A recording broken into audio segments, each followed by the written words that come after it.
Bandhan. On behalf of Philosophy family, I welcome all of you. It is the day which signifies the bond of safety and security. Let all the members of Philosophy family extend the bonding of love among the Philosophy fraternity. Friends, today we have invited one of the eminent orator, educationist and social activist of our country, Mrs. Shashi Prabha Bindhani Madam. I welcome Madam Bindhani. Today, Madam Bindhani will speak on understanding the theme, understanding witch hunt and philosophy. And it is a very new topic for all of us. Definitely will be benefited out of this topic. Okay, before the talk of Madam Bindhani, let me speak a few words on her introduction.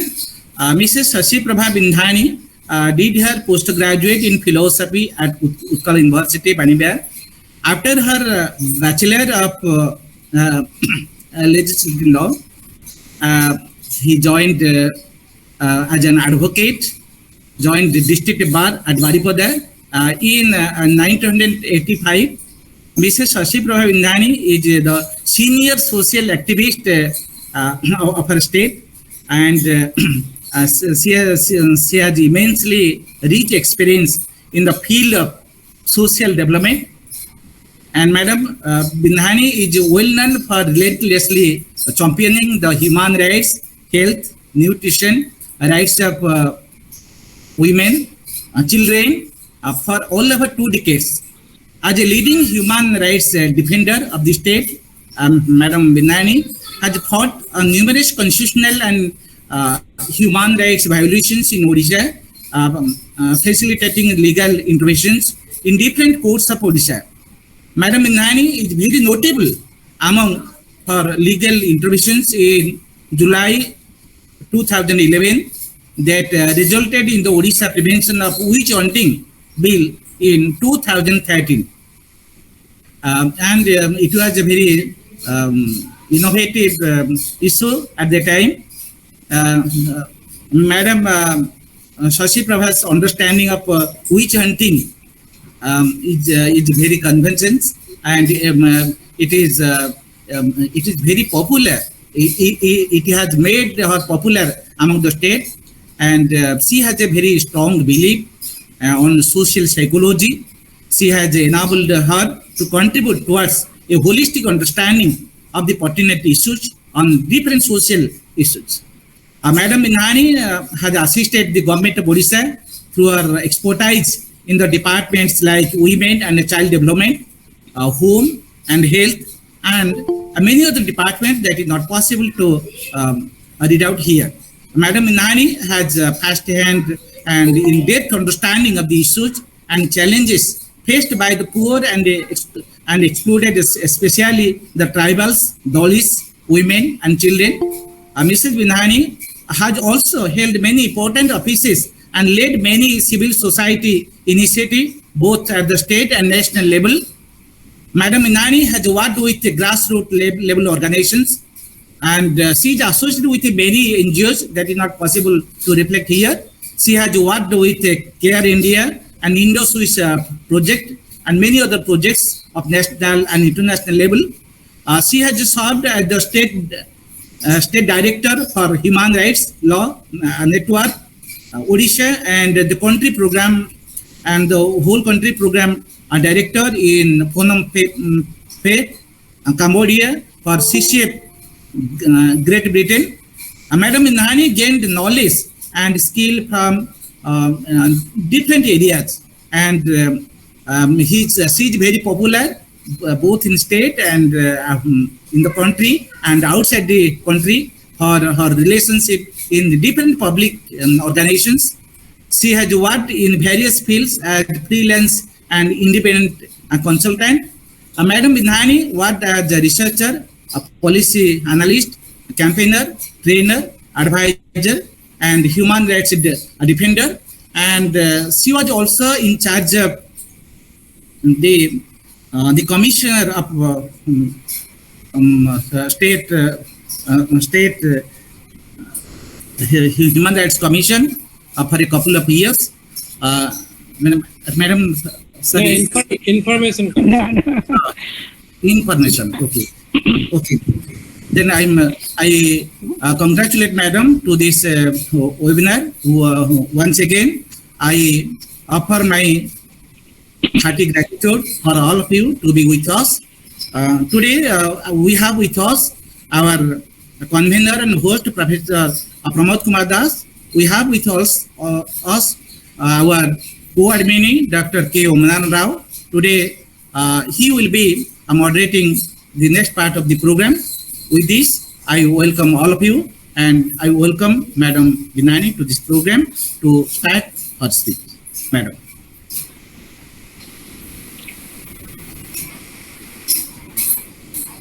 Should I start, or Mr. Rao will talk something? So, he will give some guidance how we'll go ahead.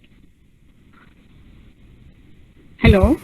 Madam, carry on with the talk, madam. Madam, carry on, okay. madam. Carry on. Okay, am I audible? Yes, madam, audible, madam. Okay. Namaskar, and my namaskar to Professor P.K. Mahapatra. I don't know whether Professor is here. My namaskar to Dr. Ranjit Ghosh. Actually, I was his first best student in MPC College in 1975.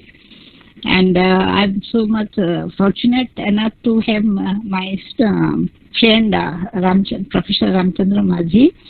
And I don't know exactly who are other people here. Maybe in the course of the deliberation, I can able to know who are others here to whom I know. And I'm thankful to this philosophy family, especially Dr. Pramod Das, to schedule this evening to talk about something which is actually it's coming like a way that as if it is not the problem of the general public, as if it is just deep rooted in the geographically inaccessible area of the country or the state or the district. This is actually, if you, as it is already mentioned, that this is something has not been talked about largely with the people, those who are supposed to have the whole process of prevention of such violence in the country, in the globe. Now, we are here in the first quarter of the 21st century, but the recent crime related to witch hunting, that is branding women as which is so high that, and so disturbing that if I can give only the glimpse of the Odisha recently by end of May 2021. From 2016, there are more than 477 cases has already been registered under Odisha Prevention of Witch Hunting Act 2013. Here we are going to talk about to understand what is the witch hunting and why we are talking this particular issues with the whole fraternity of philosophy all across the country. I remember when I actually I was asked by Professor Dr. Goranga Naik in the interview of my entrance to postgraduate in the year 1979 that what can you do with this philosophy, study in the philosophy degree, postgraduate. Then I was just silent. There was no answer from me, but it was very much ingrained with me, and also everybody will agree to this thing that the study of philosophy actually make a person more transferable. That it is studying in philosophy is a transferable skill. It is about your analytical skill. It is about the thinking capacity. It is about the analytical, persuasive writing, and also speaking, also innovating, questioning. Only if you will see that those who has keen interest in philosophy studies, they have innovative questioning and effective reasoning. That is what is very essential for everybody will agree to that nowadays. Also different stream of the different subject, interrelated subject, integrated subjects are coming into the study of the philosophy. So more or less it is about language analysis, it is about the critical thinking. And when I was discussing these things with my friend Dr. Maji and also my teacher P.K. Mahapatra for last few years, when we are talking about defining a concept or talking about the language analysis and talking about its pragmatic use of the philosophy knowledge into prevention of violence or crime in the society. So this witch hunting, actually witch is not the English of Dahani. Dahani in Indian concept, Dahani you can say Dahani, Diane or Tony. And I also heard Mr. I'm Dhaneshwar Sahu is also here. I think I have met him in one of my presentation in the college, university, Ravensa University, maybe 7-8 years back. But it is a concern for every citizen of the country nowadays how to stop this type of violence against innocent people, especially it is women. It is not only women, there are men also, but I'm not getting into the men women things, but I'm talking about the defining Dahani or the witch in English, but as I told you, which is not the translation of Dahani. Let me tell a little bit about what witch is. Everybody is aware about that. The European countries, mostly the Western region, concept about which is very much related to their based on their faith in certain supernatural being and also the magic, sorcery and black magic and witchcraft. I'm not getting into those interpretation of what is witchcraft or sorcery or black magic or magic, but I'm coming straight to the Odisha situation from where this particular thought has come to share with you. That is branding a woman as witch and doing harm to the women. This is somehow it is not acceptable.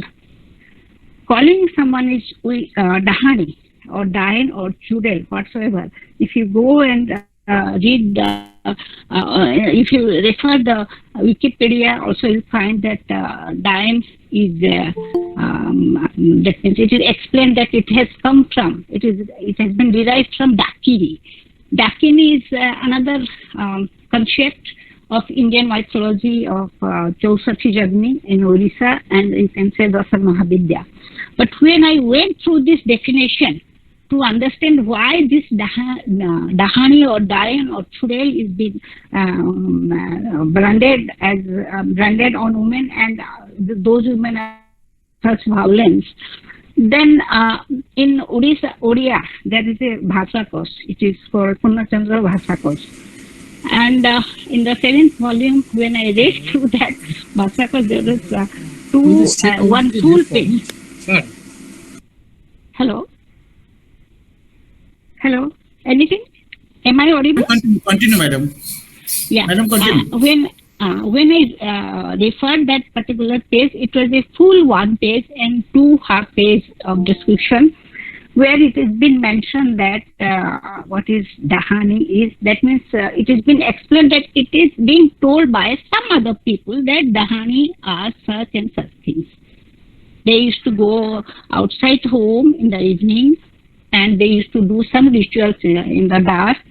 And same way that Dakini, they are saying that it is another form of, that means not human being, but some form of supernatural being which resides in the human being. That means Dahani in a particular person who is branded as Dahani, these concept of Dakini or Sakini, they used to reside there. But it is nowhere it has been mentioned that with these things they are being called Dahani. So that is that is the point where I'm looking at how to get into the explanation of such things, that when there are certain assumption or idea about Dahani, like when I asked one of my Sanskrit teacher, what do you mean by a Dahani? What is that means where from it has derived, from which language it has derived? He just told that there are two roots of this Dahani, but it has not been derived. But if Dahani is there, it is D dhatu with Han. Han means enviousness or with a negative attitude. That means someone is committing something is very secretly, which is harmful to others. But this is a quality of a person. So there is no such person as Dahani, but it is a quality of a person which has been thought to impose on certain person, like we used to call some people with some qualities of human nature, human being. But why this particular word has been used against the women and doing harm to them, even killing them forever? So these are the situation where from on which I started talking about, because there are more than 5,000 research papers in India on witch hunting. But which means in the Western interpretation of witch, there are some research documents related to Dahani, Dain or Churel, and there are more than that. You can see more than in Odisha also. I have not counted, but it is more than 300 study paper by researcher academicians has been published, and it is in the public domain about witch and or the Dahani. But as I told you, witch is not the English of Dahani. The point is that every day there are people who are killed as branded as Dahani, but there is a law which has come into the implementation for the enactment in 2013. But still, every day, in the last few weeks, there are more than 32 cases in Odisha. Few weeks means from 1st of June till this mid of the August. The point is that these violence are happening, police is going, arresting people, but again, the next day, 3 days back, there was a case in this Golontara. 3 people are being arrested. In June 1st, there was an incident in Mayurbhanj Bishay, but that case was recorded on 20th of July.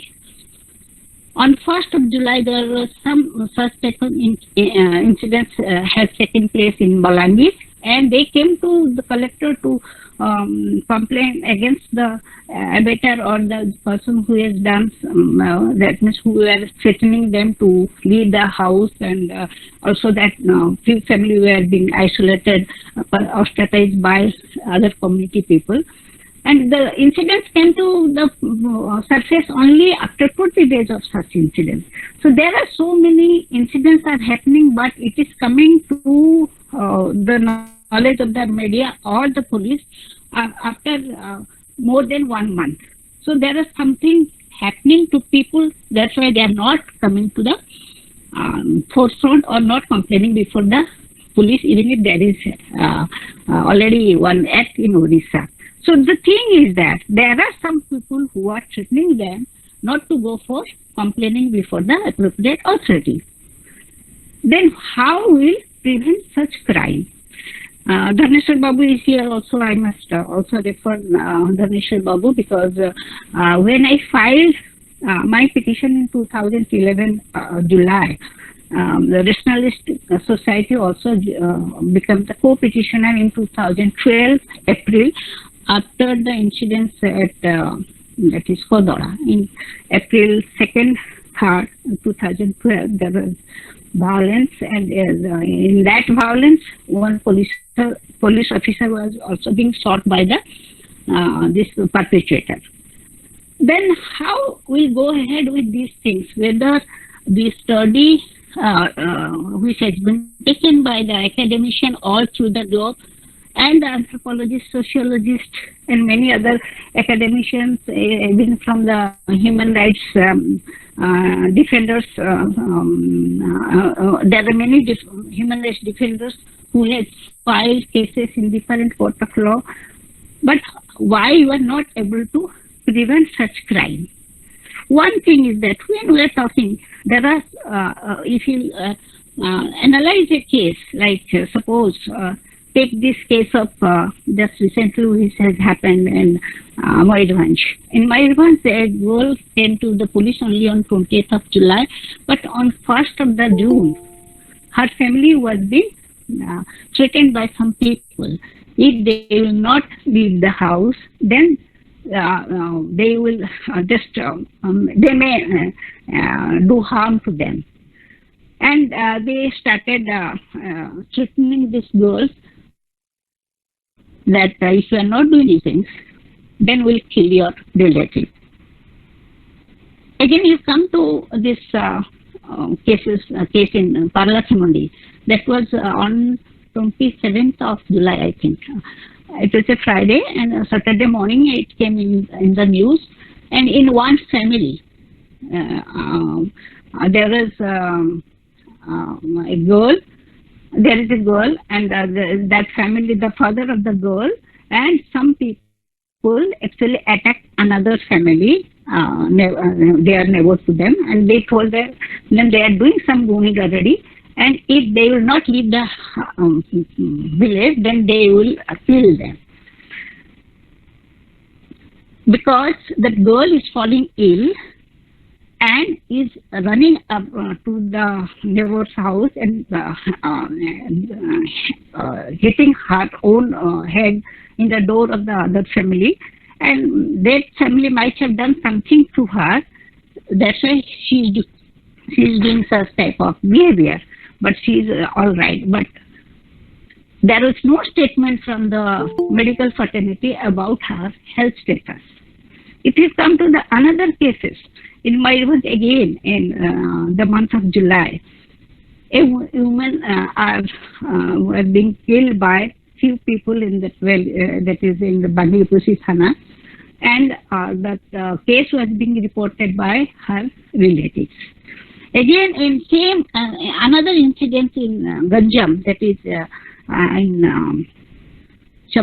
Chamakhandi. 3 men were being attacked by the villagers, and amongst these 3 men, one of the person was claiming himself to be Gunia, and was threatening the whole community that if they will not obey him, he may do some magic or some things like that which may harm the community. That's why the community people were very much angry, and one day they decided to attack them. And out of 3, not this particular person who was claiming himself to be the Gunia, but another person was being killed. The thing is that there are many such situations, like 3 years back in Mayurbhanj, a lady was from Sirsa. She was traveling from Sirsa to Bangladeshi, and given birth to a baby after 7th month of that means of pregnancy. She was moving around the village of Bangladeshi, Sirsa, and another block. But because she was being accused as a witch, and her husband actually was also threatened by the villagers that if they will not leave the village, then they will be killed. And when she given birth to that child in one of the mango plantation area, only the local officer, that is local health officer, came into the rescue and was giving assistance for the both mother and the child. All these things are happening in a different way, in different manner. But again, we are talking about the Dahani. I am talking about especially the Dahani witch hunt. In English, we have to tell that, but or you can say it is a alleged crime. In Oriya, it is Arab Janita Aparad. Means alleging someone is Dahani and doing harm to the person or the women, especially the women. But we don't know what is a Dahani is. Even now, if you tell Dahani, how the Dahani looks like, what is her other, that means description of a Dahani? Those women who are being killed, there is no such description of Dahani, but there is one assumption in the mind that she is responsible for many of such reasons, like any illness in the family or health issues or loss in the crop or even the poultry, even if the cow is not giving milk, even if someone is not successful in the education, or someone is not able to win the court case in the court of law, or even someone is having some problem with his or her lover or some problem in the marriage. So these are the reasons given, and the community is taking all these things into hand and doing harm to the lady or the family of the lady or some couple, or even the child are also being accused of such type of happenings. Then again, let us come to only one point of the things, Dahani. How we will say it is Dahani? When we are talking in a point that these people are, there is other discussion about this, explaining this type of incidents, like these people are kusanskar grasta. That means they are kusanskari. The thing is that when we are saying the kusanskar grasta, that's why it is happening. So let us remove the kusanskar from these people. When we are talking of the kusanskar, again I went to the Bhasa course. There is a word kusanskar, but there is no explanation how we will explain kusanskar. Whom we will say kusanskar? In one side, it is sanskara, which is a positive word. Either you can be a sanskari, or you are sanskardutta or sanskarhina. Same in English also, now they are also redefining that. When they are talking bad culture and harmful culture, they are saying that it is, they are not using nowadays bad culture or harmful culture, because culture is a positive word. So this speculation or analysis of the language is it is coming under the purview of the philosophical speculation or philosophical analysis. Where in our day-to-day life, there are certain words we are using without knowing what is the connotation of those words. So this is how we need to see now in the prevention of such crime.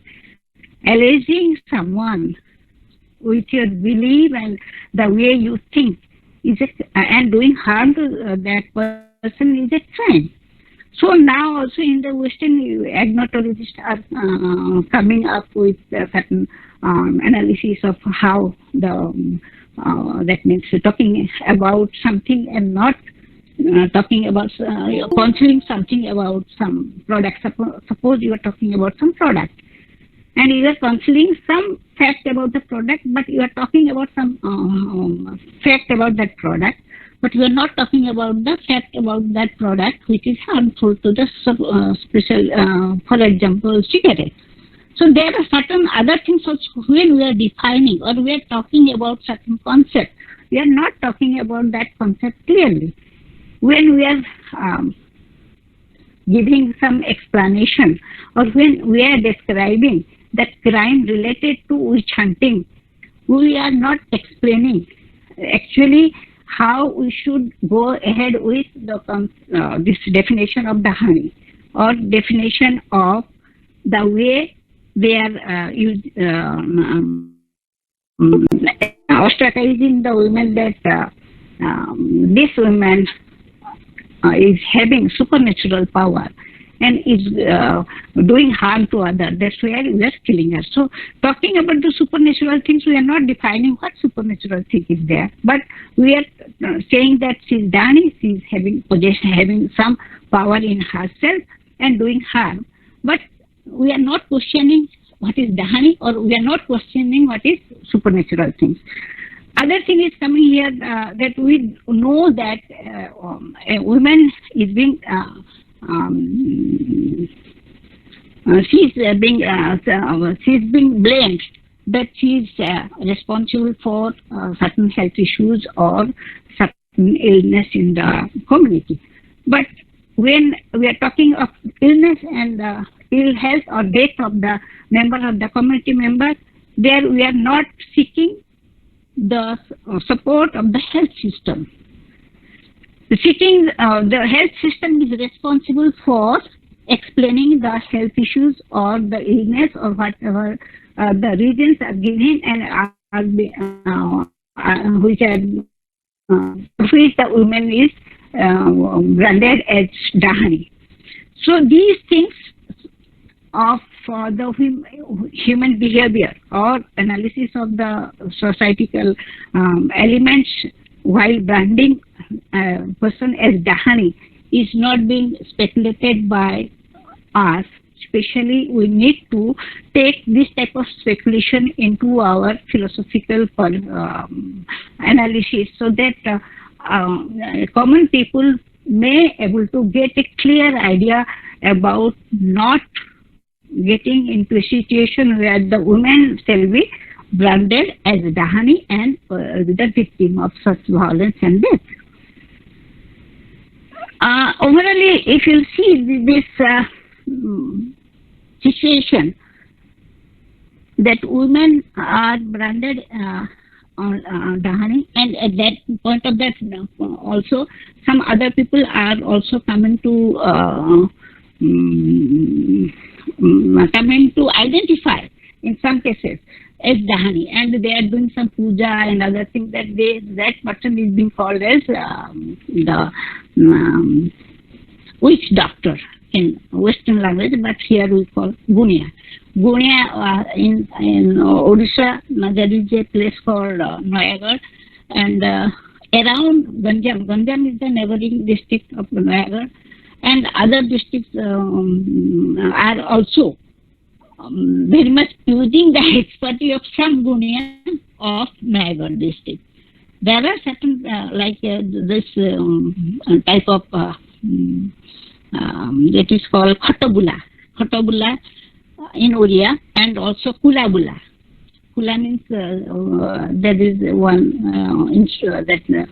kitchen instrument where they used to clean the rice and paddies. So Khotopula and Khoto means cot. Cot that is with this rope is being weaved. There are 4 legs of that cot. We used to use it is for sleeping and sitting.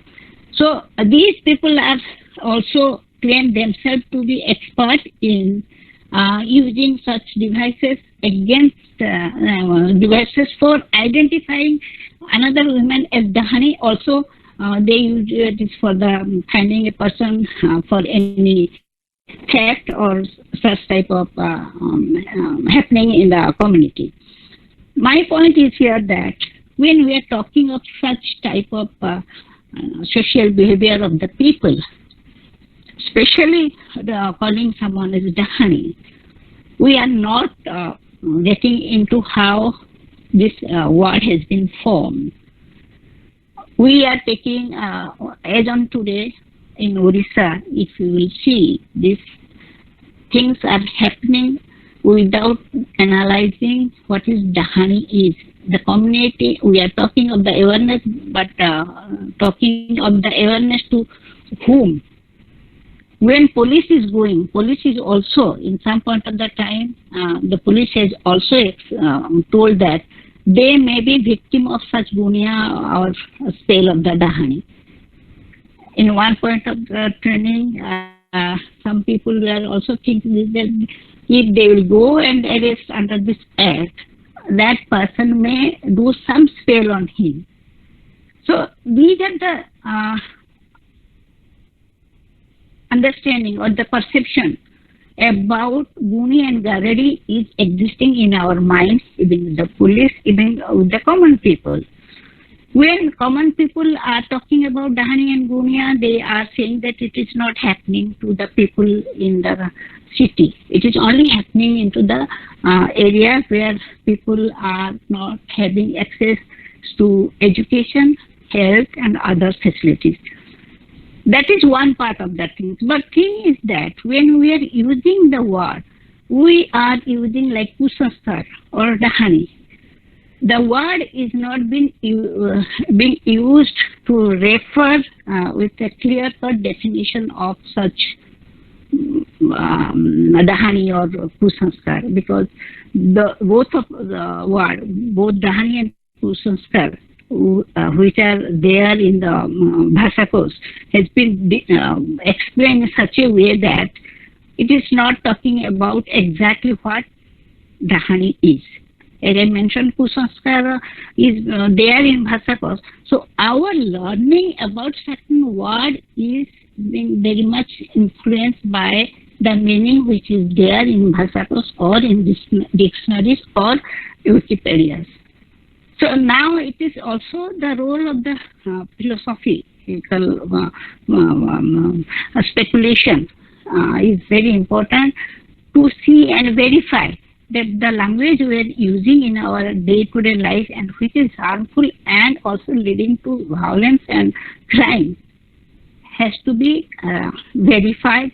There should be a systematic speculation with research, and there should be participation of different categories of the researchers in philosophy as well as other stream of the study.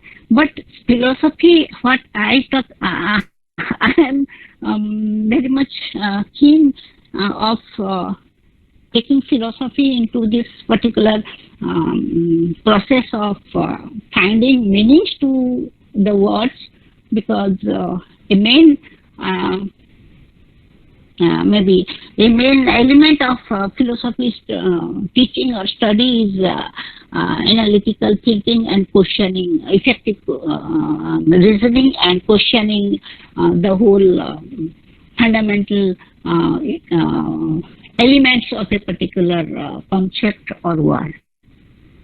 So this is how, actually this is just a, not, I can say it is a crazy way of thinking the thing, but I am very much keen to see that how preventive measures can be taken by analyzing such word which ignitize violence in the community. Maybe I'll come up with some more explanation of or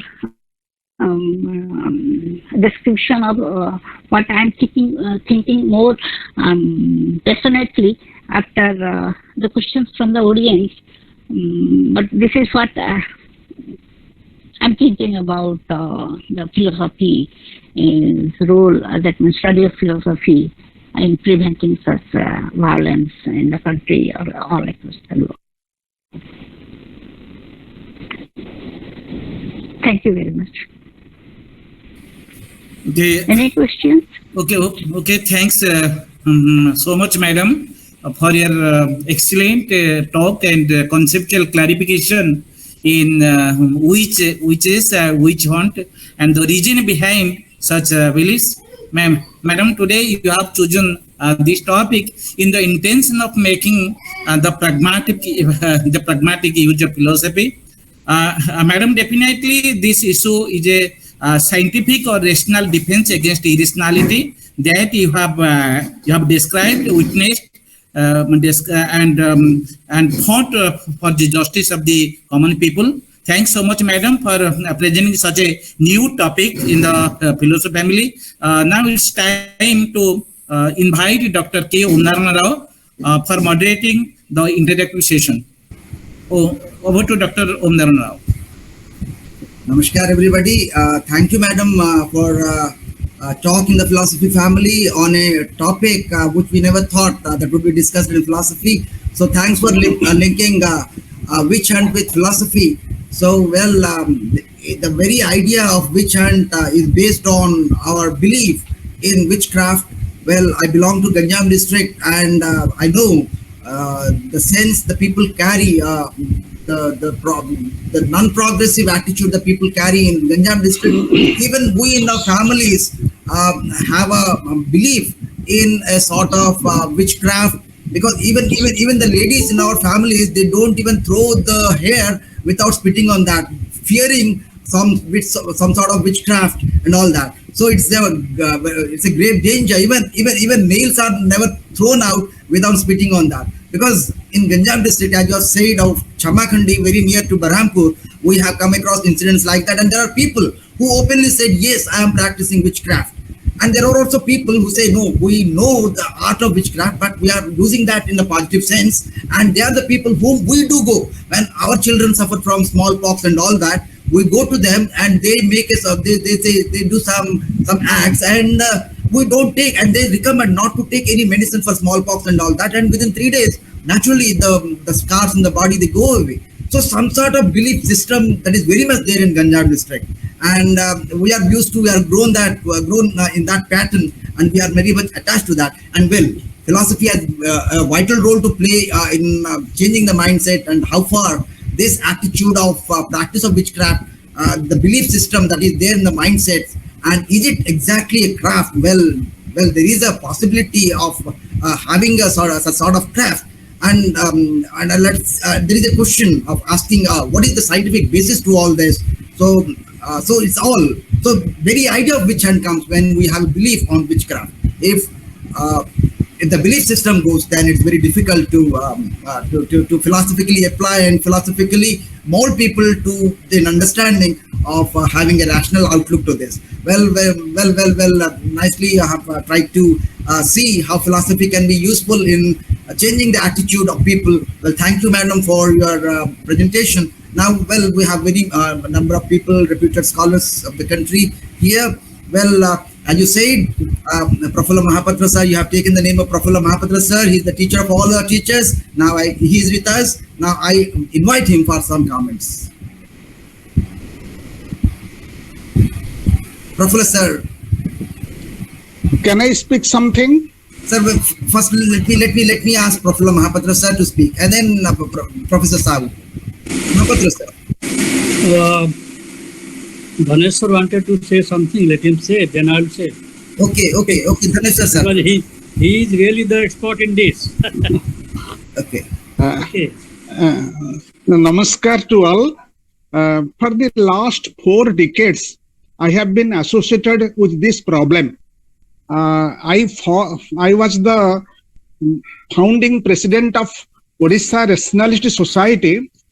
I have gone to many villages in Fulbani, where I was first posted, and we have investigated many of these cases.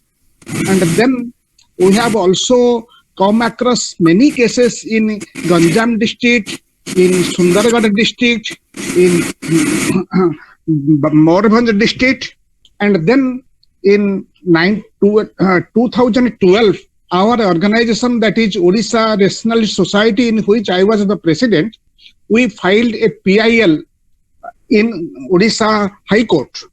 And I am very happy to know that Madam Bindhani, she had also filed a PIL in Odisha High Court.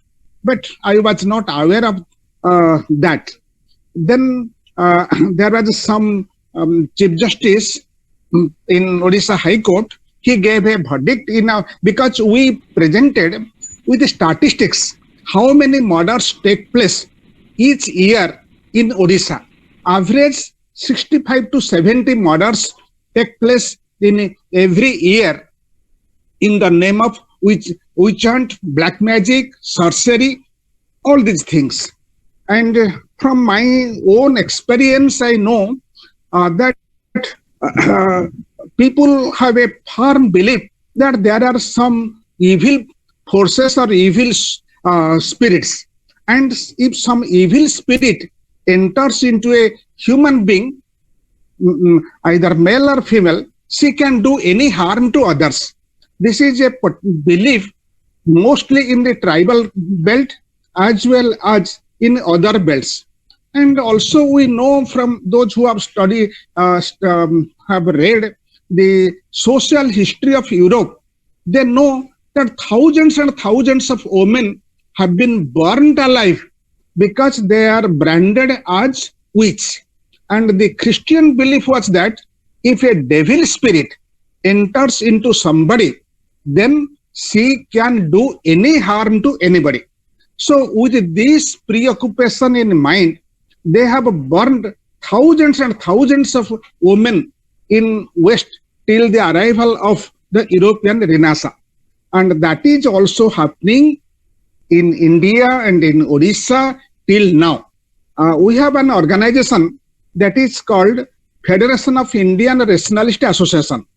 And in FIRA, shortly it is FIRA, then we have collected data from various states of India, how witchcraft takes place in different parts of India. And from all these experiences, we know that mostly the ladies are helpless ladies, the widows, they are mostly branded as witch, and people can do any harm to them. They are attacked, their teeth are broken, they are forced to drink human stool, and their hairs are cut, they are put shoes on their neck, and all sorts of inhuman treatment is meted out to them, and that is a sheer violation of human right.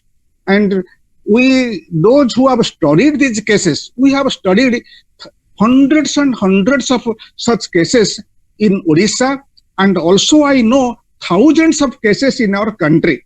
So I do not understand where we stand even in 21st century. People are branded as witch, people are branded as if some bad soul has possessed them, and with this they can do any harm. So Odisha state government gave Odisha High Court gave an order that this is a clear violation of human rights. We moved to the government of Odisha. Then government of Odisha passed a law that against witch hunting, but it is not that effective. Then we took some measures that the police people, they are also victim of superstition.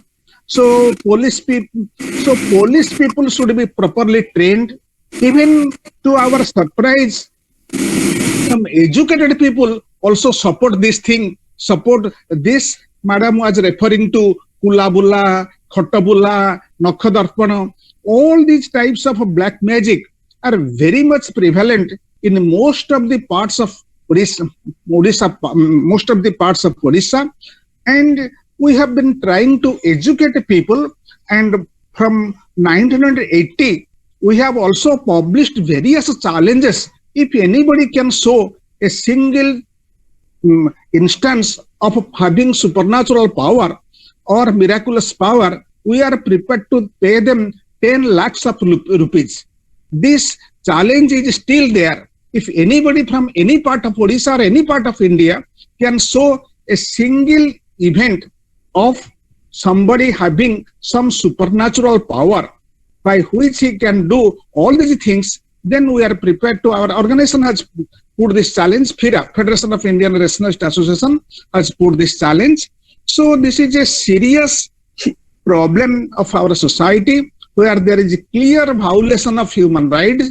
There is violence, murder, and all sorts of inhuman activities, and it is mostly in a tribal belt, because they still live at a subhuman level, I think.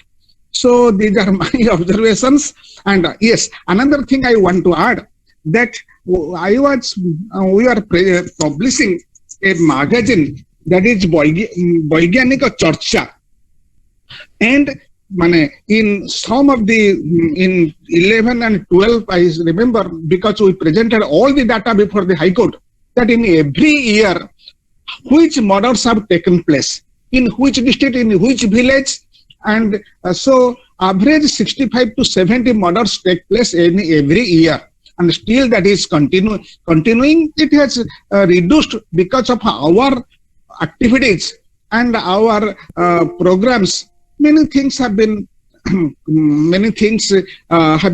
it has reduced, but it has not been totally wiped out from the mind of the people. This is my observation, just to add something to Madam's view. Thanking you. Madam, would you like to respond to Professor Sahu? Madam, would you like to respond? Or Madam, you are please unmute, madam. Madam, please unmute, madam.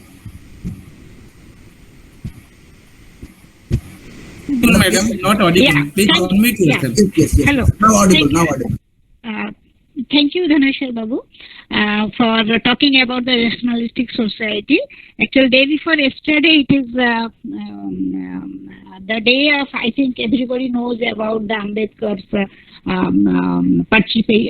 Ambedkar's contribution to the Constitution of India. It is about the scientific temper of the thinkers. Now the citizen, there is another campaign is coming of citizen science. It has started from Austria.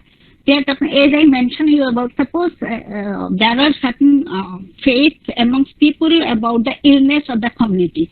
So it is the medical fraternity who can explain these things. I think once Ramani Madam has also talking about that thing, that how the medical fraternity can explain, that means are actually very essential to talk about this illness.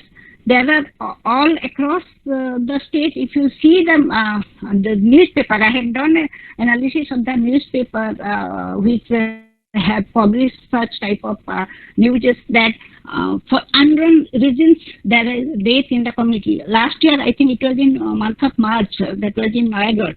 There was a lot of people who were dying and people who were leaving the that village because they are in fear of certain some unknown reasons of the death.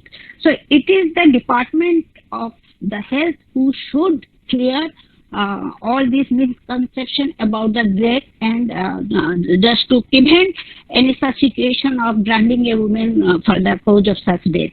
Even in same year, I think it was in 2019, a lady from the Ganjam district was rescued from a house who was having 41 fingers, 20 in the toes and 21 in the hand. So after that, I was with the collaboration of the State Institute of Family and Health Welfare and Department of Family and Health Welfare. One workshop was organized in Mayurbhanj and another was planned for Rayagada, but due to COVID, it was not being done. And in that workshop, the intention was to know actually what is the health-seeking behavior of the community, like the tribal district Mayurbhanj and Rayagada. What is the response of the frontline worker when such type of things came to their knowledge or people approached them. Like in Ganjam, this 40 fingers things that people were branding her as Dahani. But this type of that means very rare things which happens to people should be medically explained to people. That is what is the scientific temper about any health issues. Like now, Government of India has come up with a policy that is called citizen science. That is, it is citizen science. It is a citizen science policy. I think this is in 2019, 2020 October. They have come up with a draft policy. So they are also going to talk about the small things like. Suppose we'll say this the hot iron branding, especially in Nabarangpur and Malkangiri, to the small children when they are having some problem in the stomach and the infant stage. It is because of the way the mother used to feed the baby, they used to get some air during that feeding time. That's why there is a lot of other things in the maternal health issues, that how the children will be taken care by the mother during the breastfeeding. So those type of small health issues can be well explained by the health worker in the ground level. So we have to find out the point, on which point, on which issues these things are coming into the mind of the people, and they are become getting prejudiced because of some other reasons. But these prejudices are there with the people. These small things can be defined by the explaining this, what is we are calling that is scientific temper. That is, but small things can be handled by the community level people, and even you can say this the part of the curriculum there in the state institute, that is one by NCRT. There is a teachers training college there in Bhubaneswar. So it is also part of their training to their teachers about these small health elements which can be managed by the community with all this knowledge. Small things, but it helps a lot of people to eradicate such type of prejudice practices like hot iron branding. My point is that all over the globe we know how the women are being tortured and how the belief system is impacting such type of things, and how it is impacting negatively on only before joining this group on 17th of July, United Nations has declared that witch branding, acquisition of witchcraft and witch branding is a human rights violation. Officially, they have declared recently, on last month only. The thing is that we are aware that these are happening, but how to remove such perception which is leading to violence from the people's mind? The prevention is the priority now. We have lot of studies on how it is happening, what is witchcraft, what is magic, what is sorcery, and but why also we are also talking about why people are being subject to such type of violation, like women who are the single women, widow, those who are having property but no issue.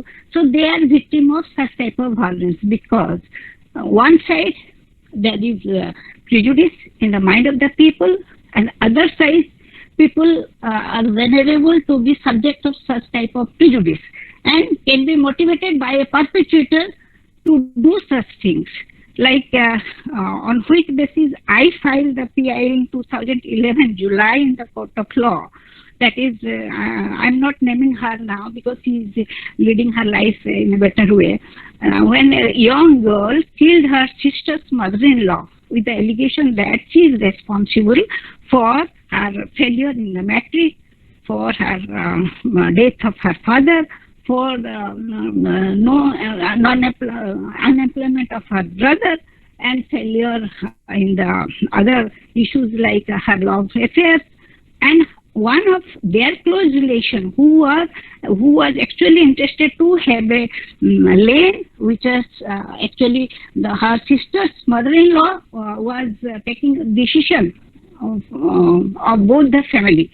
And this girl was victim of another person who was interested to get that land. When she denied, then she instigated this girl, and that the girl actually killed her with rage that she's her sister's mother-in-law responsible for all these happenings.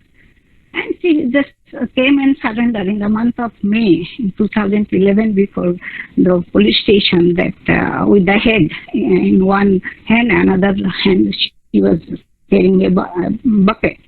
So the thing is that this is what is happening today is also not different from this type of violence, but how to prevent it? So this perpetrator, my intention to file the PIL before the High Court in 2011 was to bring all these perpetrator or abettor under the purview of the law. So now the trend of the crime is showing that the perpetrator are having their dominancy, or they are threatening the community not to go and file case before the police. So how we can prevent this type of situation? This is a challenge before us. One thing is that we are having some perception, some conceptual misconception among us. Even we cannot just say it is happening to the tribal region. It is happening under our nose. I can just give one example. It is just before these things, when I was filing cases for the women having limited access to justice. It was in 2009. One couple, they belonged to a very high-profile family, but that girl was also, the both families were a family friend, and that girl was married and was there in London for some time and returned back and was staying with her mother-in-law. And I came to know about her when their maid came to me and told that she is having a life of isolation. What's the matter? She was told not to come for the lunch. For the common at the common place, she can have her food at her home in her room. The point is that she was not ready to tell her father about transfer of all the property to her name. And the other situation was here. The girl was very much, that means she was in a trauma, you can say, when she was being tortured by her husband in London, because her husband was a gay and she was forced to sleep with other male. And when she denied these things, then she was sent back to Odisha, and her mother-in-law and father-in-law were aware about it, just to get the property from the girl's side. That this girl was only only daughter of that family, and they started torturing her that your eyes is not, that means what we can say, bad eyes are there, so our food are getting bad. If you see the food, then we'll get stomach ache or we'll fall sick, so you stay there. So this is same time of ostracizing a girl or a woman, saying these things, and also doing such type of harm or psychological torture to her by keeping her in one room, just to show up these things before other people, because they are very much influential people, having status quo in the society. So saying this way is same way it is saying Dhani. So this type of torture and violence is another facet of alleged crime. I can say this is Arab Janita Aparad. This is alleged crime against women. Ostracizing someone like this way is also coming under this type of violence. Then that somehow the things was arranged such a way that she made me, but this is before filing my case in 2011. So she came to me, then there was a discussion with her parents, then somehow the divorce was being filed and that was successful, and now she is married to some other person and staying happily. So this is happening. She could able to come out because there was another lady to help her, but this is happening in our household. It is happening under our nose. Even 2014 December case, at just when this bill was 2013 December 7th, it was Kunisau in Ganjam district under Baidapur Thana. That is not in the tribal region, that is in the Baidapur Thana of the Ganjam district. So she was also branded as witch by her sister-in-law, and she was thrown out of house and her teeth was broken. So my point is that it is happening under our nose. In July also 2 cases, in July 1 cases from Sundarpada, and January when I was in one of the police station for some other reason, mother and daughter came for such type of complaint. The thing is that we have to keep our mind open. You need to understand that it is an alleged crime. To allege someone with such things is becoming very easy, because this prejudice is with us, not only the tribal region, with us like people here, but we pretend not to say these things as Dahani, but in other names. So this type of violence is another facet of the alleged crime, like saying Dahani. So Dahani is just, that's why I said we have to define what is Dahani and how it is gripping our mind and how we are using this type of allegation against women. So that is a critical area to analyze. So lot of research has been done, lot of data is available with us, but one death is also a death, and one killing is also against the human rights. So now we have to see that along with this also, when we are talking of the analysis of such word or language, also we have to see that what type of word we are using. This is another, that means things also coming from these things, that the language used for the legislation, for whom the legislation is being made, should be accessible by the people for whom the legislation is being made. And that is what is, otherwise we are also creating a gap between the people for whom the legislation is made. So language of the legislation is also coming under the purview of the philosophical speculation along with the rule of law. When we are talking of the non-implementation of the act, means we are not saying against the law and enforcement. It is against us, because rule of law is saying any implementation of law, there is the participation of the people for whom the law has been made should be there. The participation of the academician, the participation of the researcher, the participation of citizens are required for implementation of any law. If nobody will go to the police station and will not file the case, then how the enactment of law will take its own course? So this is how we need to also understand that way. So this is what I find when that means maybe it is my philosophical mind which has made me to present these things here today. As I mentioned that when I was asked about how philosophy study can, how it will help you, what is the most essential elements of study of the philosophy.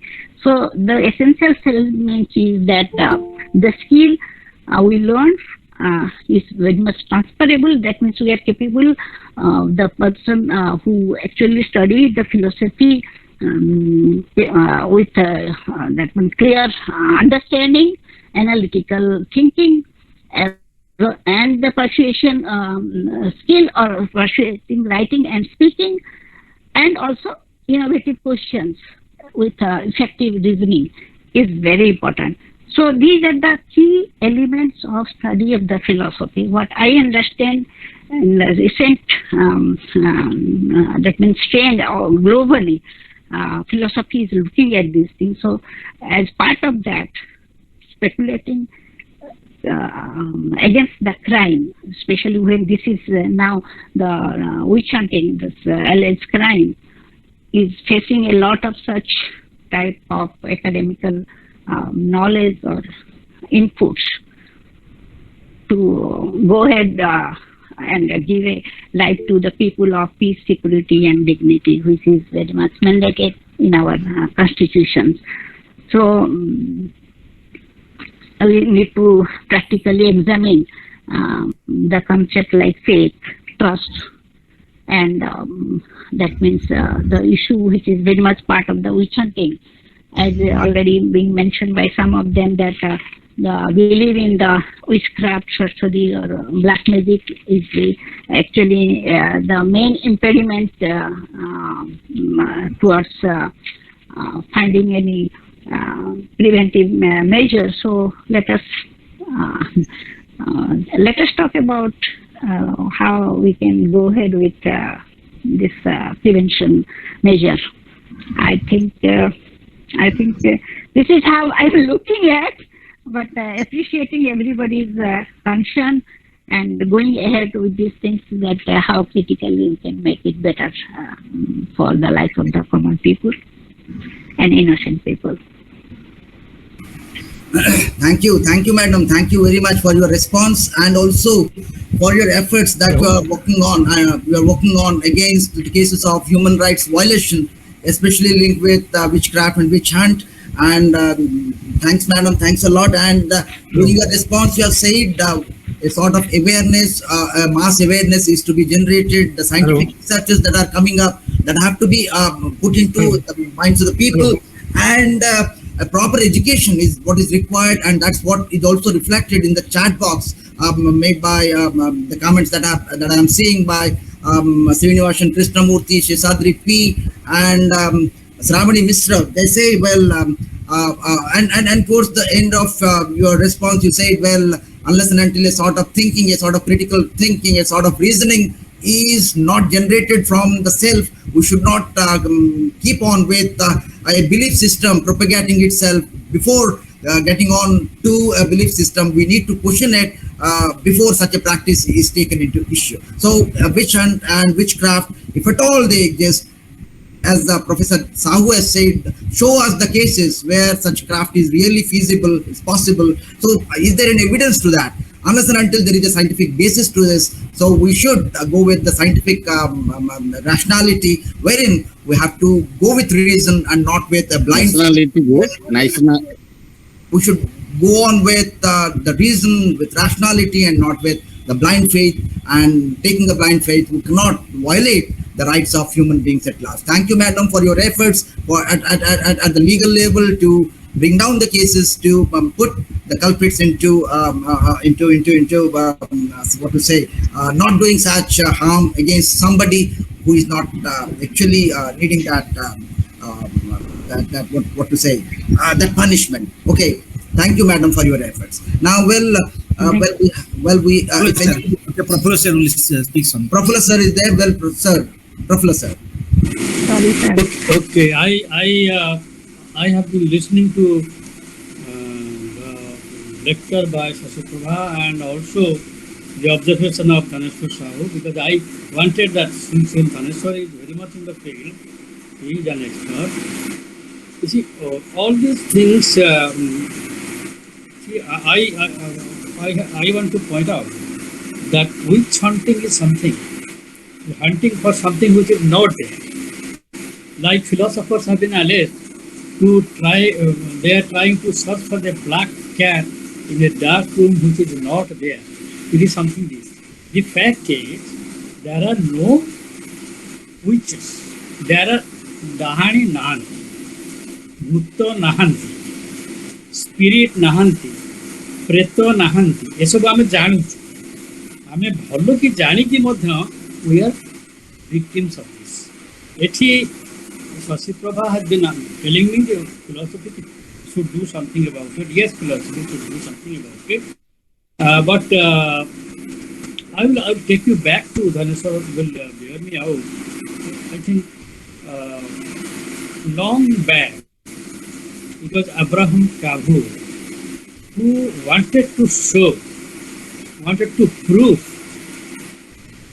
with the tenacious efforts, wanted to show that there are no miracles.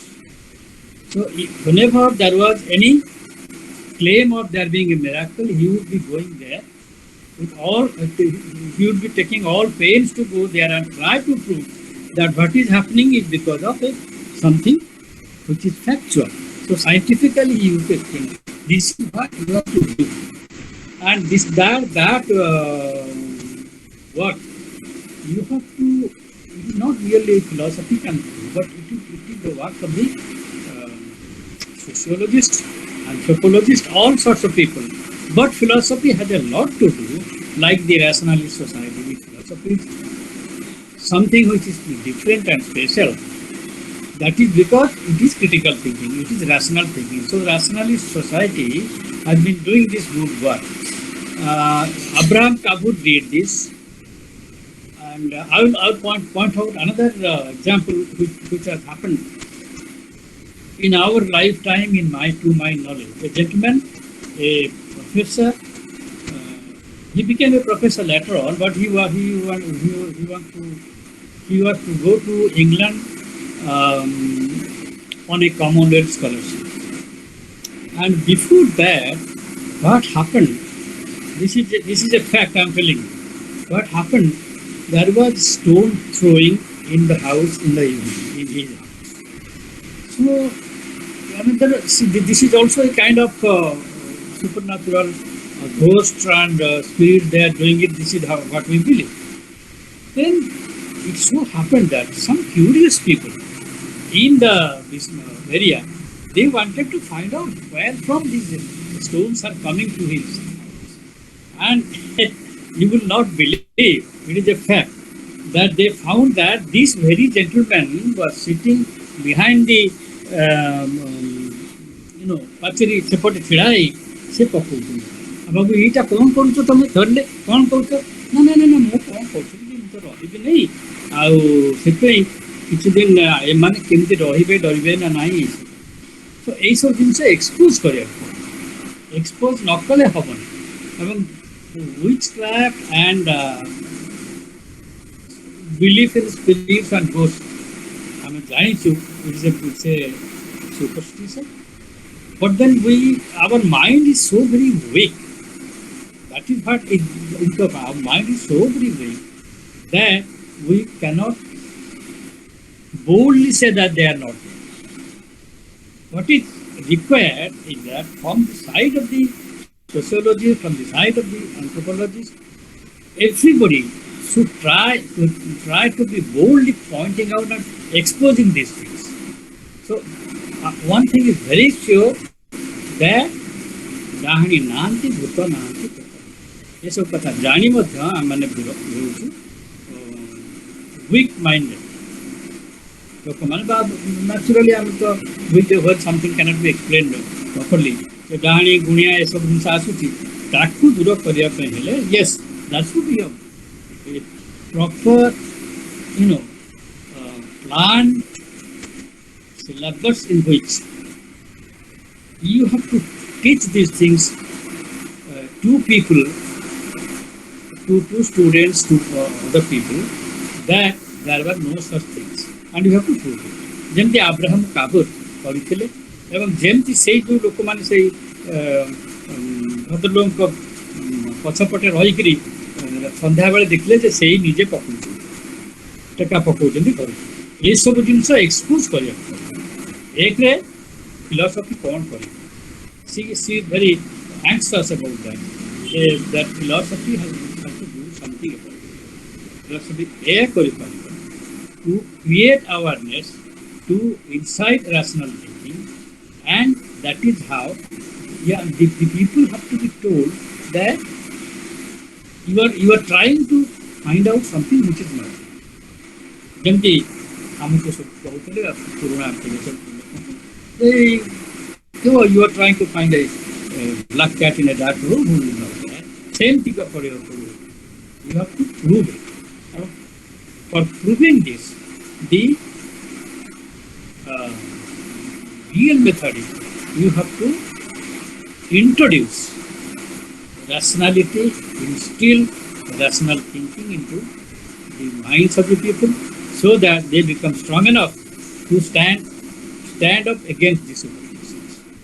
Shashi Prabha Vindani has been taking a lot of pains to go around the places, not only in Odisha but in other places, and she has been fighting it both at the personal level, and she has taken legal steps, like the Rationalist Society also had taken legal steps, but the rules must be formulated.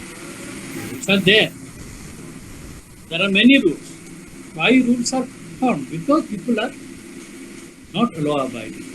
Therefore, there should be a conscious effort, continuous protracted effort to make them aware so that they can take the law seriously. Otherwise, laws will be there and nobody will, laws will be there and we will go in that way. Say, ଖଟ ବୁଲେଇଥବ ଥାଳି ଚଲଉଥବ ଆମର ଥାଳି ତମେ ସେଟା ଜାଣିନ ଯେ କାହାର କ'ଣ ଗୋଟେ ହେଲେ ଗୋଟେ ଥାଳି କ'ଣ ପିଠିରେ ଚଳେଇଥବ ସେଇଟାରେ କ'ଣ ଭଲ ହଉଛି ଆଶ୍ଚର୍ଯ୍ୟ କଥା ସେଇଟାରେ ମଧ୍ୟ କିଛି ଲୋକ ଭଲ ହେଇଯାଏ that May B because of SUM temporary psychological belief ହଁ ବୋଧେ ହେଇଗଲା ଥାଳି ଚଲେଇଲେ ଭଲ ହେଇଗଲି କିନ୍ତୁ ଥାଳି ଚଲେଇଲେ କେହି ଭଲ ହୁଏ ସେମିତି ଖଟ ବୁଲେଇଲେ କେଉଁ ଚୋର ଧରା କରେ ଏସବୁ ଗୁଡ଼ାକ ଭଲ ଭାବରେ ଏକ୍ସପୋଜ୍ କରିବାକୁ ପଡ଼ିବ ଯେମିତି ଆମର ମୂଳରୁ ମୋରାଲ ଏଜୁକେସନ୍ ନୀତି ଶିକ୍ଷା ଯେମିତି ସ୍କୁଲ ଲେଭେଲରୁ ଶିଖେଇଲେ ପିଲାମାନେ ଯାଇକି ଶିଖିବେ ଅର୍ଥାତ୍ ମୋରାଲ ଏଜୁକେସନ୍ ଯଦି ଆରମ୍ଭ କରିଦେବ କଲେଜ ଲେଭେଲରେ ସେ ତାର ମାନେ କିଛି ସମୟ ସେମାନେ ବୁଝିବ ନାହିଁ ଅଛି ତ ଏସବୁ ଗୁଡ଼ାକ ମୂଳରୁ ଆରମ୍ଭ କରିବାକୁ ପଡ଼ିବ ଏବଂ we have to be very strong in our mind to stand by the fact that these are our superstitions. That was a good talk and observations of Mr. Sahu. That is why I asked him to speak fast. So I think this will create some awareness amongst philosophers to think what they can do about it. Thank you. Thank you, sir. Mahapatra sir, thank you very much to what Professor Mahapatra has said. Keeping that on one side and seeing what Dr. Kailash Chandra Das sir has asked in the chat box, he says witchcraft was there in the folk tales, and nowadays we see the practice of witchcraft in the serials and the Harry Potter series that is so popular worldwide. And that is very much accepted not only among the children, among the adults too. So that has become a popular hit, not only in the novel form, but also in the telecasted form. So seeing both the sides, how do you respond, madam? Over to madam to respond. Taking both the sides. Hello, Dr. Rao. Before she answers this question, I want to add something. Yes, sir. Welcome, sir. Namaskar. Welcome. We have so far discussed about the witchcraft and the social cleansing of the witchcraft practices prevalent in India, and also the human rights violations associated with it. But the thing is, when we take the situation in the West, you see the belief system there. What we have to discuss the witch hunt and its philosophy associated with it. So take the case of the belief system of the West. They are mostly scientific and rationalistic, rationally oriented mind, but still there you find they do believe that the witches do exist. And for that reason, you find there the beginners how to become a witch, the beginner's guide. And in such type of things you find in the West. Now, the thing is, I want to give another dimension to this thing. Witchcraft is different from witch hunt, because witch hunt, when we talk of witch hunt, we have to enter into the domain of ideological conflict that is prevalent in the field of social philosophy. That means it is one of the important concept of the media ethics. I think Madam Bindani should harp on those things, because merely exposing these things as a witchcraft as a social evil will not serve our purpose as philosophers, because we have to first study the belief systems, and then as Dr. Kailash Das has said, these things we have to analyze deep into it, because you see these things creates a type of moral panic and mass hysteria. So all these things These things are our concern in philosophy. So we have to look into those things. Merely citing certain cases for the eradication of those things will be a social activism, but in the field of human rights violation. But as philosophers, we should discuss certain conceptual things. Thank you. You please add these things. Sir, I think I'm not talking about witchcraft. I'm talking about witch hunting. Okay, so that's why I told that Dahani concept. It is. I'm not talking about what is witchcraft. I'm talking about alleging any woman as Dahani or witch and doing harm to the person is a crime. So we are not getting into what is witchcraft here, because I told that the witch is not English of Dahani. Dahani is not Oriya or the Hindi of witch. The witch definition in the Western is different, and Dahani is different here. The Dahani is not always been identified by any witch doctor, but in Western the witch is been identified by a person. It is there in the belief system. I'm not getting into any belief system. What you believe is a very personal thing. But in your belief, if you are doing any harm to others or you are causing harm to others, it is a crime. And my interpretation is very clear. So I'm not getting into what witchcraft is or what blackmail is. I just gave you some of the example just to talk about the example I mentioned about Khotabula or other things. I'm not defining anything what is Khotabula, but I'm saying that what is Dahani? When Dahani is not there, why we are talking of the Dahani and we are imposing that things on some innocent people and doing harm to them. And in that case also some kangaroo courts are also taking all these responsibility to their hand, also they are doing harm to other people. So that's a crime. Simple things, because there is already law. We are not talking of any concept of the witchcraft here. Witchcraft is a vast area. That's why I told that in the Western there are thousands of the research papers which are talking about what witchcraft is. But we are looking at what prevention can be made. As on today, we are looking at the prevention of the things. And we are talking of the scientific tempers of the things. How to clear our prejudice of our own mind. The thing is that when there is no Dahani, but we are using the Dahani word and we are doing harm to others. So now we have to see that Dahani, and we are having a faith, or we trust, or we have a perception that this concept of Dahani or other things, we need to see that what Dahani is. The belief, what you believe in a family, there are 5 people, they believe in 5 different things. But imposing your own belief things on others and doing harm to others is a crime. Simple. All through the world, everybody is having their own way of believing certain things. So like us, we psychologically, sociologically, if you see that we need some type of things to believe for the psychological and some relief to our own self. So that's a different thing. But doing harm to others by this belief is a crime. Simple. So we are looking at, my intention is to looking at how to prevent this crime.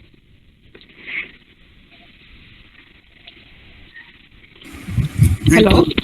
Thank you, madam. But Thank you. Thank you, madam. Thank you. But one thing, madam, but as I said even before, but any talk of witch hunt comes into fore when there is a belief system of a witchcraft. And if at all there is a belief system, there is a strong belief system, well, one should not take the law into their own hands. That at least can be done, and that is what you are fighting for. If at all there is a complaint of that sort, that has to be made public, that has to be brought to the notice of the police, and it is they who have to decide, and not that the people should take the law into their own hands. How do you say this? What do you? Yeah, That is what we are talking, that they should not take these things to their own hand. Now, thing is that there are a lot of, that means the clarity is also not with people like us, that which is, as I mentioned you about that family here in Bhubaneswar. So it is nothing to do with witchcraft, but it is the perception that telling someone that your sight of the eye can spoil my food. So this particular concept that someone's eyesight can spoil the food is not a scientific thought about it. How can my eyesight can spoil the food? So here, there's already the scientific tempered things has already been suggested by Dr. Sahu and Professor Mahapatra. So these things that this concept that lady is also very educated. It is nothing to do with the witchcraft here, but the very perception and using that perception against someone else is a crime. So this is another facet of telling someone as your eyes is bad and your eyesight is bad and it is spoiling my food. Simple. So if you take the spirit of this type of things, that it is not witchcraft only, but it is some concept with us that we are using against another person because we have no clarity about what makes my eyesight, that means to spoil the food. Simple. We can start with these simple things. A scientific explanation of this eyesight of a person can spoil the food. So where from we are getting this idea? But always the intention of the person is to take some advantage out of this type of branding someone else with all these concepts like your eyesight is bad and spoiling my food. So there are a lot of other ways also. I can explain my experience with maybe 10 years back in some northern region of Orissa, some district people. So the domestic violence act was not there. I'm talking about early 2000. So they were talking about such type of things at home. Also those who are not having this dowry, they are being called as Olakshani in Oriya, and many other name they are calling, name calling. Like Dani is a name calling also, name calling. That you are, because of this happening, our family is facing this type of problem because he has not come with dowry, the expected dowry, the expectation of the in-laws house. Like in 2011 also there was another case in Sundargarh, maybe Dr. Dhaneshwar might be aware about that. A panchayat, a lady sarpanch was being threatened by the popularity of some community within Sundargarh Sabdega. So she created such a situation that to force them to tell that this lady, it is not about the witchcraft, because these two ladies were giving support to the community by their benevolent nature and also taking care of the children, small children, like the early childhood care. Most of them were giving support to the family, and both of them were very much respected by the community. During the election, she was feeling maybe these two ladies maybe going against her to win that position. Then she started making a story about that. A group of young people came and they told that our Lord has told us that to identify these two ladies because they are witch, because that other things are happening. Like they took the same plea of the community and they forced them to admit that they are witch. They are being, that means they were taken to a ground, they were naked, they are forced to take themselves the kerosene and the diashil to, that means either they will say that they are witch or they should put that diashil on their body and they must immolate themselves. So this was the situation in 2011 November, I think. So these are the things is happening. It is not witchcraft, nothing to do with here with the witchcraft, believing in the witchcraft. There are some people, their vested interest is being threatened by some women or men, even the men, maybe the reason for that, even this snake bite things are also. In Dhenkanal, there was a situation where the snake bite was another reason that because of that lady, this snake bite has happened to that means a snake has bitten a boy in a family. So they told that the lady should be removed from the village, otherwise her son will die. These are the something they used to mislead the community by saying these things, that because of this lady or this person or this family, all the things is happening to us. So now it is the community who should take, like us, those who, that means also think that way, that whether we should verify that whether of these regions misfortune is falling on some family or to some person. Witch hunting is here, nothing is about the witchcraft or black magic or nothing. There are situations of black magic, they are running when they are doing some puja, sacrificing person, that means a human being. So how can we say that it is we are talking only about the witchcraft? But it's alleged crime, misleading the people and doing harm to them. Misleading with your own belief, that you believe in this thing. So what you believe, it is your personal thing. But imposing belief on others and doing harm is a crime. So we have to train our mind that imposing belief on others and doing harm is a crime. It's very essential to think this way, because we never think that way. We never make ourselves responsible for any such situation. It is always we push it off either to those regions in Mayurbhanj, Kendujhar and Sundargarh, but there are cases, more cases from that side. But still we have to reflect on how we are thinking and our thinking, how it is impacting others. This is the time that we must think this differently. For last 2000 years, there are a lot of speculation and research by the anthropologists, by the sociologists. But we have to talk about the present situation, the present problem, the issues we are that means we are encountered. So law has come now, not only in Orissa, there are other 16 states in India where law has come, but everywhere this situation is there. The perpetrator is not coming under the purview of the law. So we have to find out who is the perpetrator, what is the role of the perpetrator, how they are impacting the mind of the people, thought of the people, and they are instigating the whole lot of the community to do a crime.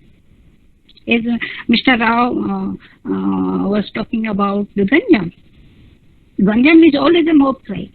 It is always a mob crime. There are many other incidents in Ganjam. I think there are more political.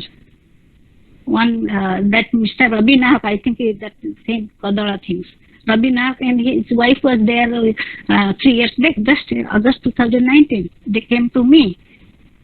And they told that how they are having the life. And 2020 February, March, when there was a meeting with the Tahsildar and district admin, the main accused in 2012 case took the advantage and convinced the district admin that he will take the permission of the community whether Mr. Rabi Nahak and his wife will go and stay in the community. What a situation. And it was in the newspaper also. So we have to see the things from different angle also. Now it is no more this witchcraft and these things we should talk about. That is what I think we have a lot of this discussion, lot of research, lot of findings. What is witchcraft or what is magic or what is sorcery. Now we have to see that how we can prevent these things. Where why for last 2000 years we are not able to prevent it. That's my concern. Thank you. Thank you very much, madam, for your response. And I should thank you for the remembrance of the dates. For all the cases that you cite, you remember the dates so clearly. Malab, very good memory, madam. Thank you. So, remember the dates. Just I want to Professor add one wants thing. to say something. Just I want, my teacher, professor, was referring to Abraham Cahur. I know I have read all the works of Abraham Cahur. It was Abraham Cahur who published his challenges in 1964. Anybody who can show a single miracle under fraud-proof conditions, Cahur was prepared to pay him 1 lakh rupees. This challenge was governed by certain conditions, and all these things. I wrote a book after going through all the works of Abraham Cahur. I wrote a book on Abraham Cahur in Odia more than 20 years back, and the book has gone number of editions. And then a few years back, I also wrote a book on Abraham Cahur in English. This is for the information of my friends, because Abraham Cahur was a pioneer in the rationalist movement of our state, in the country, in India. And we are all very much inspired by reading his books. So those who want to know what is the scientific temper, my friends, I just appeal, if anybody is interested to read Abraham Cahur, he will get a clear picture of the Indian scenario, and particularly what is superstition, how it is there, how it is spreading, and his reaction to all these things, and his challenge to all those who believe in supernatural power and miracles. And Cahur's challenge is very important. And after Cahur's death, this challenge is also put at the international level. There is one organization, Committee for Scientific Investigation for Claims of the Paranormal, CSICOP, Committee for Scientific Investigation of the Claims of the Paranormal. That is an international body, and this international body has also kept a number of challenges all over the world. And somebody who proves that he has a supernatural power or supernatural miracle, he can exhibit a miracle, then the international body will give him more than 10 crores of rupees in Indian currency. So superstitions are there, but the violent form of superstition, as madam told, witchery, black magic, all these things, they are there with the uneducated people. But educated people have also many superstitions. That is the tragedy of Indian society, of course, of the world at large. But in Indian society, my experience as a rationalist and working in this field for the last 40 years, my feeling is that educated people, it is very difficult to educate educated people, but it is somewhat easier to educate the village folk, because they can be impressed upon this something, but it is very difficult to change the mindset of the uneducated people and educated people, because our media is spreading a lot of superstitions, and in our social psyche, superstitions are very much prevalent. So that is the tragedy of our society, and one of the important causes of our backwardness. That is my submission. Thank you. Thank you, sir. Now, I request Professor Pramod Kumar Das to make his observations. He is the admin of this group, and I want him to make some observations on this issue. Over to Professor Pramod Das. Well, he wants to make some observations on this issue. Well, he is welcome. Otherwise, we'll. Maggie is also waiting. He's there. Thank you, madam. This was a very interesting discussion about witchcraft, witch hunt, witch doctor, witch experience, and prevention of crime, violence. because of that practices. Madam very beautifully spoke about the traditional witch practice and the modern witch practice. That in the modern society also, people believe that somebody's look is not auspicious, somebody's presence is not auspicious. This type of practice, this type of belief is there. My submission is that belief is not only subjective, belief becomes objective when it becomes pervasive in a community. Because violence takes place when something is believed by a large number of people. Some problem is there by large number of people, by a community. Suppose one man believes in something. Sir, Dhaneshwar sir, please mute yourself, sir, because the recording. Yes, Pramod sir, carry on.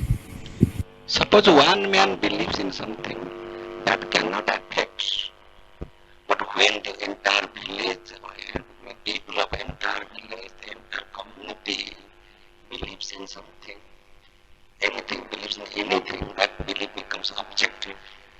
Number one, this is a problem. Number two, that becomes also scientific.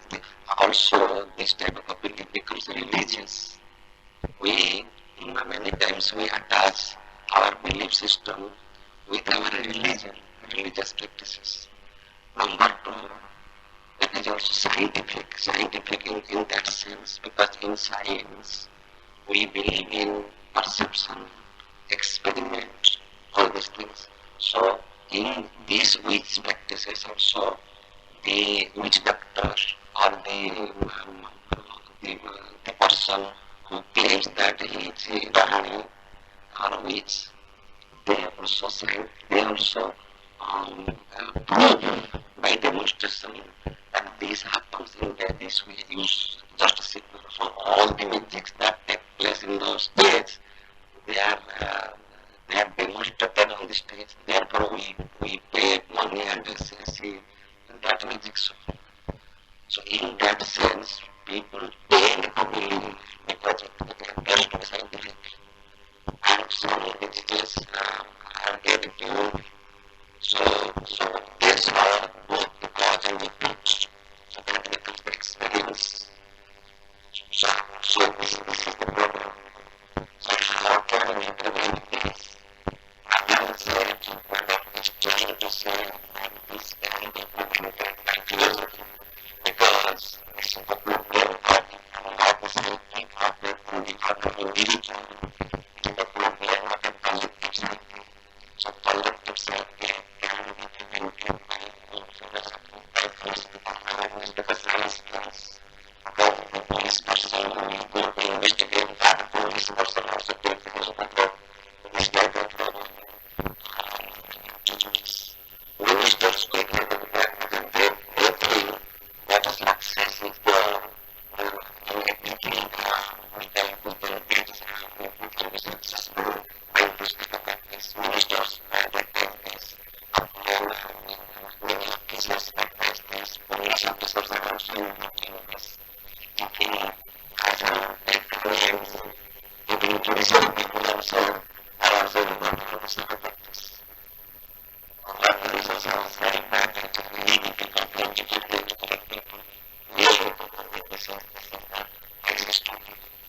So this kind of prevented by collective introduced self-care can be prevented by collective awareness.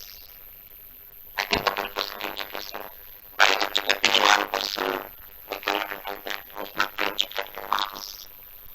So this is my solution, and that is that data we have used to discuss, that is that data persons like Madam, which even from the page, and was finding place in my book, and was very interested in discussing such a beautiful topic on the development models, and that is the one of philosophy and wisdom will that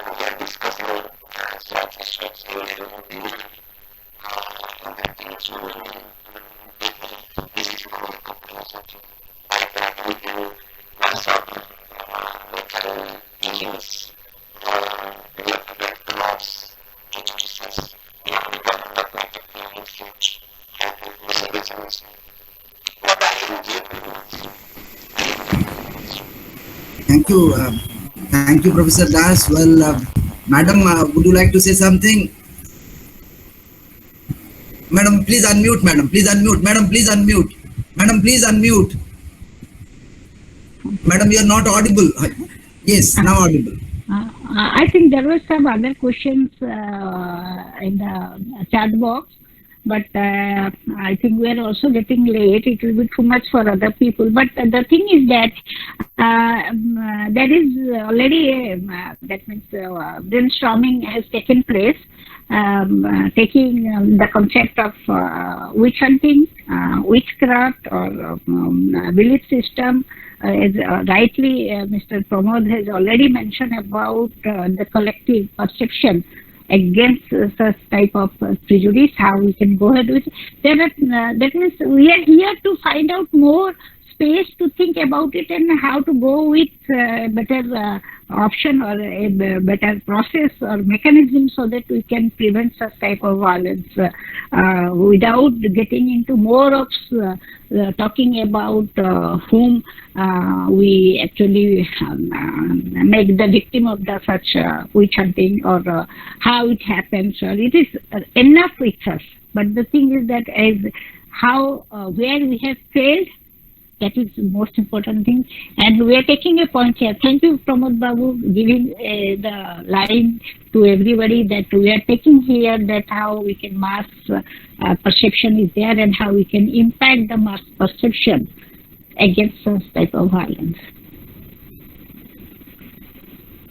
Thank you, madam. Well, we are having other people. If it is the last, I see Professor Ramaji sir, and as madam has said that Maji sir is the classmate. Well, if you want to say something, would be happy. Maji sir, if you want to say something. Yeah, I raised a hand where somebody missed it. Anyway, I was listening to Mrs. Vindhani's talk, her major concern about witch hunting, and I also heard Professor Sahu,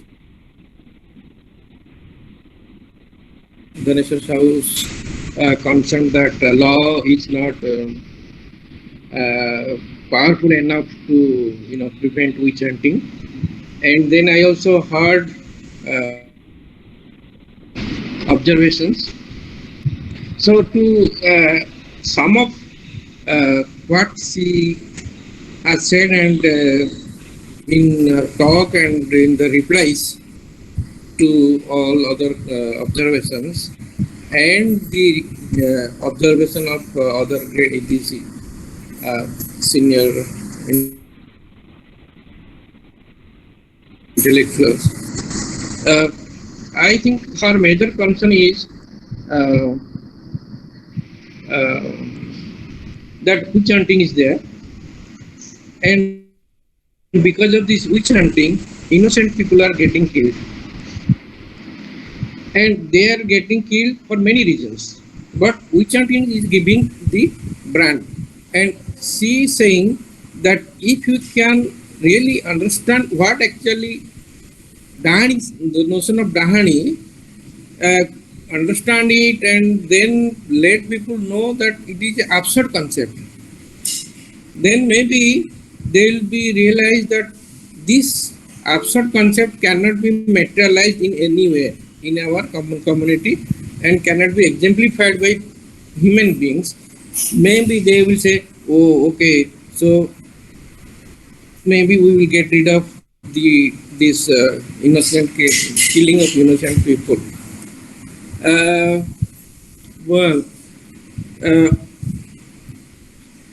How can we?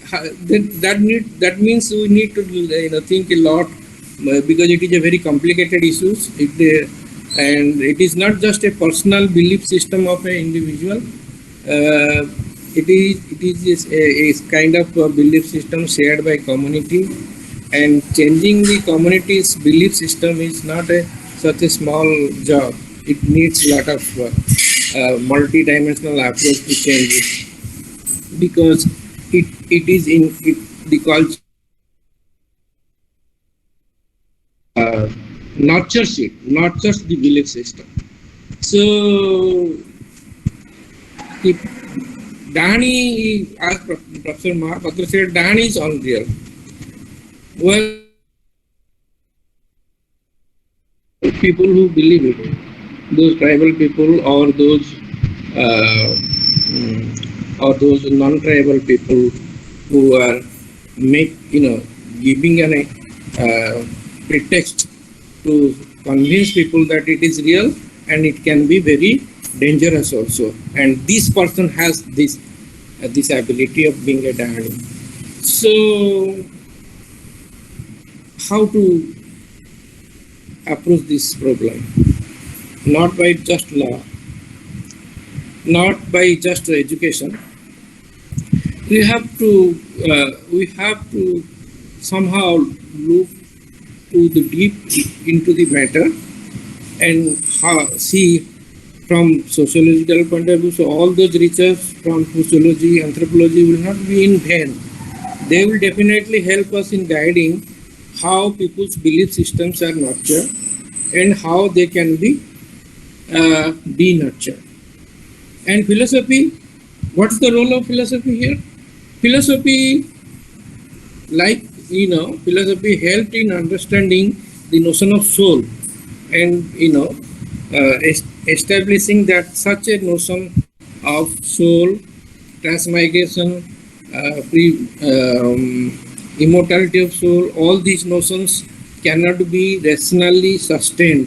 Similarly, maybe if you go on making a rational philosophical analysis of the notion of Dahani, maybe and gradually spreading this knowledge that this notion of Dahani is really not a sensible, reasonable concept, maybe we'll have one step ahead in preventing this heinous crime against innocent people. That is what my observation is. Thank you.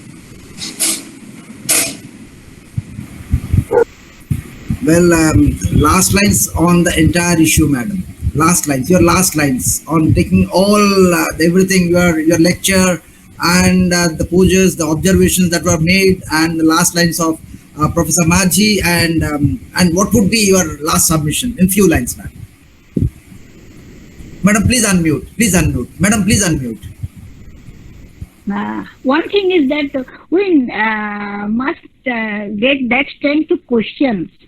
If we are seeing that what we are listening or we are getting, we must question. So we lack that strength. It is our mind is so conditioned that we never question. So start questioning. But there is also a threat to these things. If you question again, you will be ostracized because you are questioning much. So questioning the power. The questioning is power. Those who have questioned the power, they have been ostracized. Not only is done in a different way. So those who challenge the power, it is by principally according to them, they will fall into this platform or to this domain that they will be called. This is a sophisticated way. Also, you can give a name to that, but not only the Dahani, as I mentioned you that the couple, that family here in Bhubaneswar. So there are different names, but we have to. The thing is that we have to question the power, because until unless we question the power, we cannot get rid of this situation. And those who question the power, they are being ostracized. Dahani is one of the facets of the alleged crime. In Oriya, it is arop-janita aparadh. Upon the prashna kale, if you are questioning, you will be subject to such situation. But question. Don't refrain from questioning. So question the power and question anything you feel that you should question. Don't refrain yourself. Thank you, madam. Well, this webinar can continue long, but it's already 8:30, so we should end up here. So very nice, madam, for the responses, for the entire lecture and the responses. Now over to Dr. Kailash Chandra Mahana, sir, for yes, are you there? For the final close down and proposing the vote of thanks.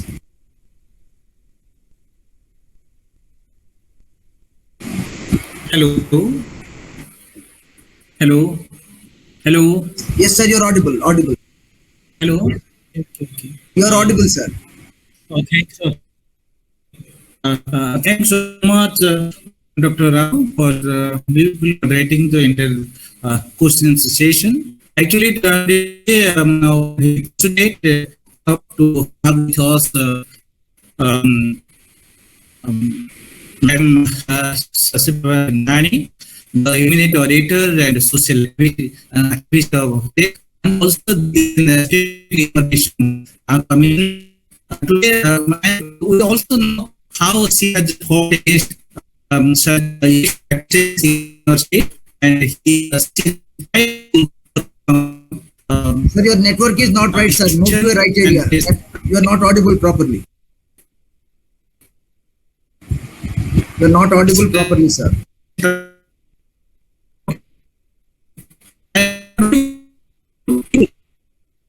Okay. Okay, well, yes.